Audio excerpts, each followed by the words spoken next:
What I want to talk with you about is what I call the what got you here won't get you there dilemma. And I want to invite you to think about whether you've experienced this for yourself. It really has to do with inflection points in your career in which being successful was not about bigger, better, faster, but different. How many of you can think of moments like that that you've experienced? Just raise your hands. All right, we got some significant number, and it's not surprising because the digital shift that we're experiencing, the technologically driven changes, are really asking not just our companies to make a really significant shift, but actually ourselves, because if we don't, it's very hard to get our companies to make the changes needed. So let me explain a little bit about how I've been seeing this what got you here won't get you there inflection, because it has a few different parts. The first and most obvious one is that we are more victim of our strengths than we are of our weaknesses. So we've understood this a little bit better with our companies, and in fact, the extent to which our companies kind of get trapped by their successes, by their cash cows, by their most successful products, and kind of get caught unawares when there's a shift. The same thing happens to us. The problem with our strengths is that we overuse them. It's like a saying, give a small boy a hammer and everything is a nail. Our competencies are our hammers, and we overuse them. The second part, which is a little bit more subtle, is it used to be that you could wait until you had moved into a new job or a new company to have the what got you here won't get you there problem. You don't have that luxury anymore. In fact, what's challenging about it is that it is hard to tell when you're in one of those shifts. How many of you have been in the same title role for, say, more than 3 years? Same title, right? I've had my same title, full professor, since 1998. But I can tell you that the environment has changed and expectations of me have changed. And so they have of you. But the danger is when you don't have the neon sign of a new assignment, a new job, a new company, it's hard to tell when is the time. It's hard to have that urgency because the time for the shift could have been yesterday. You could still have a few months. You could have already missed the bus. We don't know. You yourself, part of making the transition is knowing that you are in it, and that's really critical. The third part is what's involved. And there's lots of research that shows that by and large, making these shifts has to do with moving from leading and influencing and persuading from a base of your specialty expertise, whether that's technology or finance or marketing, whatever it may be, to leading, influencing, and persuading on the basis of a combination of business acumen and soft skills, right? And what's interesting about that shift, it's not so much about competencies. It's a transformational shift because making it requires that you change in some fundamental way who you are, which is both the opportunity and the problem. Now, most of us know this. We've been told we're in a paradigm shift. We kind of get it, but we still have a hard time making this shift because we go about it the wrong way. And I want to talk about both the wrong way and the more helpful way to go through this. And I want to just start with an example to kind of put it in context. And this example comes from a CEO that I got to know well a few years back, who had been brought in from the outside to turn around a technology company. She came from an engineering background, and she was very successful in turning around this company. However, after a couple of years of doing so, she started to get into conflict on a pretty regular basis with her chairman and CEO, the founder of the company, a younger generation founder, who essentially, just to put it succinctly, found her not inspirational. Not inspirational, a little boring, a little cut and dried, too much driven by the numbers, too many numbers, not enough meaning. And this was really undermining her work as they set out to put in place the next stage of the transformation of the company. So as I was hearing her story about what was going on, I said to her, Anna, You know, it sounds like he's telling you that he'd like to see a little bit more about your point of view, your values, your human values, maybe a bit of a personal anecdote, a story, you know, just a different way of conveying the agenda than your usual spreadsheets. And this is what she said to me. Yeah, maybe, but for me, this is manipulation. I can do it, but if the string is too obvious, I can't make myself do it, right? This is BS. Now, the question here is this a leader being authentic, being true to herself? Or is this a leader being rigid and failing to adapt to a situation that's calling for not just a different skill set, but a different way of being? Now, the question in this, and I see hundreds of executives with different versions of this kind of dilemma. Maybe it has to do with collaborating more. Maybe it has to do with delegating more. Fundamentally, the reason why we don't do it is because it is not who we are. So the question is not how to teach Anna to learn in a classic way. And the classic way is you think, you figure out what the answer is, what you want, what kind of leader you want to be, what kind of organization you want to have, and then you act, you implement. It's theoretically perhaps right, but it's wrong. It's not how it happens. The question here for Anna and for all of you is what's going to motivate her to start taking some steps to do some new and different things that will change the way she thinks so that she values a different skill set and a different way of operating enough to try it, to practice it, to engage in it. And so the learning process is an act, then think, or act your way into a new way of thinking. It's more inductive, it's less linear, it's more experimental, it's closer to design thinking than actually implementing, and it's driven by what I call outside, getting outside, not introspecting, not reflecting, not planning, but trying new and different things and interacting with new and different people and letting that lead you to a new way of leading.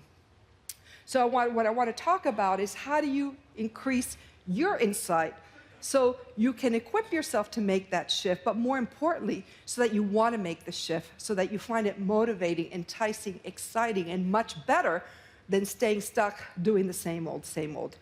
3 ways you can do this. One has to do with how do you redefine your job so that you focus on things that are more strategic, more value-added.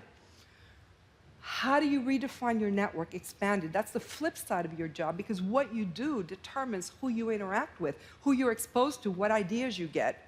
And the third bit I call how do you be a little bit more playful with yourself so that you can go beyond the kind of rigidity we see someone like Anna expressing when she's first asked to do something that feels very, very unnatural. Okay? Take each of these in turn. I'm going to start first with having you think about your job and how you do your job. Because it's really how we spend our time that shapes most who we are and who we think. Tell me if this looks familiar. Competency traps are when we're really good at something. When we're really good at something, we love it because it's so rewarding to do something you're good at. You're the go-to person. People ask you to do it. People value for it. They tap you on the head. They tap you on the back. Because you love it, because you're getting kudos, you do more of it. Because you do more of it, you get better at it. And as you get better and better, the opportunity cost of learning something new gets higher and higher. Who can recognize that? All the time. Again, we recognize it in our companies, right? Look at any story, any, Nokia with a smartphone. You can take any example you like. We get better and better at what we do really, really well, and it blinds us to the need to experiment with things that we don't do well, are not rewarding, don't come out right at the very outset. So we started to look at what keeps people, it's natural, it's human nature, and in fact, you have to do it to some extent because that's how we perform, that's how you add value. But how do you keep yourself from getting stuck in them? And the way you do that has to do with how you do your job. We started to see that any job you do, they're all different. You can do it either as what we called a hub. When you're a hub, you're at the center of the action. All roads lead to you, right? You are involved in every key thing that has to do with this function, this department, this company. You're at the center of it. You're the heartbeat. When you do it as a bridge, you're in the import-export business. Your most important role, what you and only you can do, is to have one foot in the group, the company, the department, and one foot outside, so you can make sure that you are the funnel of what's key information, key resources, key support, key people in and out of the group. Now, if you're working from a competency trap, which are you more likely to be doing? The hub or the bridge? The hub. The hub. The minute you start adding more bridge roles, more bridge elements, it's really hard to stay stuck in that competency trap, because you immediately see the importance of other competencies, how yours connects to others. You connect the dots. You start seeing new relevance. You start seeing pitfalls. You start seeing the gaps. And what you ultimately get is that mysterious quality that we call being visionary, which has nothing to do with you being born a charismatic leader or not, and everything to do with your capacity to see out and beyond, because you're actually out there. There's no way you can be visionary sitting in your office reflecting. You have to be out in the world. So the first thing to really keep in mind, if you are serious about transforming, is looking very hard about how you spend your day-to-day and whether it's giving you opportunities for looking out and beyond. A way to tackle that, the flip side of it, is your network. Because you can't see out and beyond if you have an insular, internally focused network, right? Impossible. The first thing we ask is, how broad is your network? Is it diverse? Because you know what? Your network is a reflection of who you are. If it's all like you, well, there's not going to be any diversity of thought. There's not going to be any fresh blood, any new ideas. And in fact, you will even be limiting as to what your possibilities are. You will pigeonhole yourself more than anybody else. The thing is, and I've been studying networks since my PhD dissertation in the 1980s, the thing is, human nature conspires against us when it comes to building broad networks. And I want to ask you, this is a little bit back to school, a quiz. Tell me what you think. There's been decades and decades of research in psychology on what makes people click in professional or personal relationships, right? What leads people to say, hey, let's get together again, let's have a coffee, or let's see each other after the conference, or let's go for lunch, right? And this is the lifeblood of our networks of relationships. This is what makes us actually not just exchange a business card, but be influenced by that relationship. So, is it intelligence? Attractiveness isn't just physical beauty, it's charisma, it's magnetism, anything like that. Is it attractiveness? Is it similarity? Is it frequent contact or power status? Let's just take a quick vote. Who says it's intelligence? Attractiveness. Similarity. It looks like a big wave. Frequent contact. Power status. All right. The crowd, the intelligence of the crowd has it. It is similarity. The number 2 is frequent contact. The way I translate these results from social psychology is that as human beings, we are narcissistic and lazy. Narcissistic and lazy. The wealth of research that shows that we favor, by far, in anything that's discretionary, people who are like us is huge. We say opposites attract, but it's not true. Similarity attracts. If you read way back Malcolm Gladwell's book, Blink, in the blink of an eye, we go from recognizing anything as trivial to, I like your shoes, to, I like your tie, we seem to buy at the same place, to, we grew up in the same place, to, you know what? We might be able to work together. I've got a project going on. Are you interested? In a blink of an eye. In a job interview situation, for example, studies show that if in the first couple of seconds you're able to establish common ground, know somebody in common, played the same sport, whatever it is, your foot's in the door, and it unfolds very, very differently. You get the benefit of the doubt. At Insead, where I teach, our business school is in France and in Singapore. We're extraordinarily proud of the fact that we are so diverse internationally. The school was founded by a number of different countries, and the idea was there would be no national majority in the MBA student body. So even today, in France, where I teach, the French are only 13% of the MBA student body. It's capped at 13. I don't know why it's 13, but that's where it's capped. And it's really crucial to who we are and our sense of our diversity of thought. But guess what? What do you think happens when you go to the cafeteria for lunch? The French are sitting together speaking French. The Chinese are sitting together speaking French. We don't have enough Swiss, but they'd probably sit together too, by language, by ethnicity, by nationality. In our discretionary relationships, we tend towards the similar, and that is a disaster for our capacity to be innovative and to think different. And it's not just that we're narcissistic, we're also lazy. We get to know and we get to like people who are easy to get to know and get to like because they work in the same office, they're on the same hallway, the kids go to the same school, you go to the same health club, you bump into each other, and by the third or fourth time you've discovered that you're kindred spirits or that you really have something in common. But both of these are really superficial sources of similarity. What we need to do is figure out how to get beyond, and it takes an unnatural act because this pressure for similarity comes from our very primitive days back in the savannah where we had to know very quickly, one of us or not one of us, friend or foe, is it going to eat me or will I eat it, right? We have to work at it. We have to work at it, and it's not in our nature. So what do we do here? We start to think about not just how do we reach out to a broader set of people, but how connective our network is, how well our network helps us reach out and beyond to younger people, for example, right? So it's not just on the basis of nationality.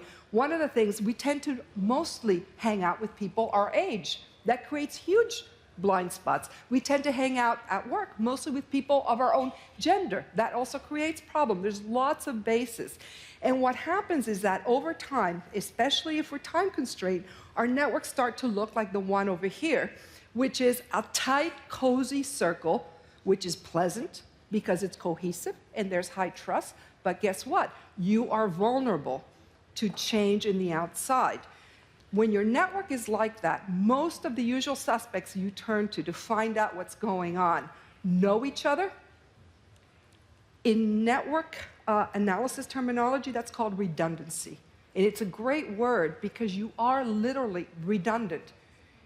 If we remove you, nothing really changes in the flow of information. The question is how to build a network that is more like the principle behind all social media, 6 degrees of separation. The fact that through the contacts that you have, you can reach out and beyond to different social worlds, beyond your company, beyond your industry, beyond your specialty, beyond your narrow, by definition, point of view. Now, that's an interesting proposition. I'll tell you just a couple of things about where the idea came from. The original studies on 6 degrees of separation, which, by the way, today is 4.3. Facebook says it's 4.3. The world's getting more connected, smaller. Came from a study in Harvard psychology department.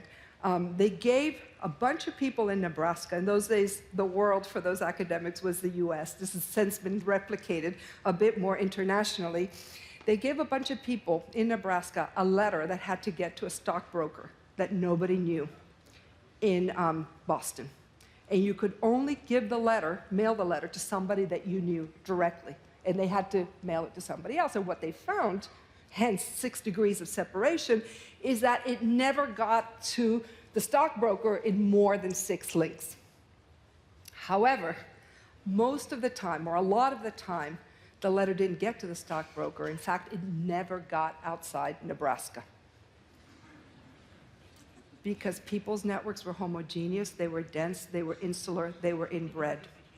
Now, you laugh. I actually have a diagnostic on this. I give this to hundreds of executives every year. I've been doing this for 20 years. And guess what? If I were to survey your networks, they would also be insular, inbred, and redundant because we're narcissistic and lazy unless we really make this a priority. And so here I would say, make getting outside Nebraska a priority. It still happens, by the way, even with new technologies. There was a recent study in the MIT Sloan Management Review about use of Twitter and innovation and corporate innovation, and it turned out that corporate innovation was most affected by people who were not just social media users in this case, but people who were using Twitter, following people who were not also following each other, because we get dense and cozy and homogeneous even in our online networks. It's a human tendency that we have to work against. All right. The last bit I want to talk about is how do we be more playful with ourselves? Because if we're going to dramatically change how we define our jobs, what we're there to do, and we're going to dramatically change who we reach out to and with whom we build our networks of relationships, you know, that creates discomfort. Because it really, as much as we value the idea of being authentic, being ourselves, like Anna did in my opening example, in fact, doing what doesn't come naturally, what's unfamiliar, actually feels a bit inauthentic. At least it's inhabitual, and it feels a bit fake. It feels a bit contrived. When Anna first started playing around with, how do I be more inspirational? How do I speak? How do I walk? How do I relate? It really felt contrived and uncomfortable. But that's what it took, because the only way to do these things is not by reading, it's not by taking a class, it's not by talking, it is by doing. And so the last thing I'd like to advocate for here is how do we be more playful with ourselves? Rather than taking our identities as firm and rigid and heavy anchors, take them as possibilities, because we're not condemned to be how we always have been. We're not condemned to be our past selves. In fact, the wonderfulness of life is that there are future possibilities that we might not even anticipate. So let me close here. Putting it all together, I'm asking you to redefine your job, network more broadly, and be more playful with yourself so that we can transform our organizations and ourselves in so doing. Thank you very much.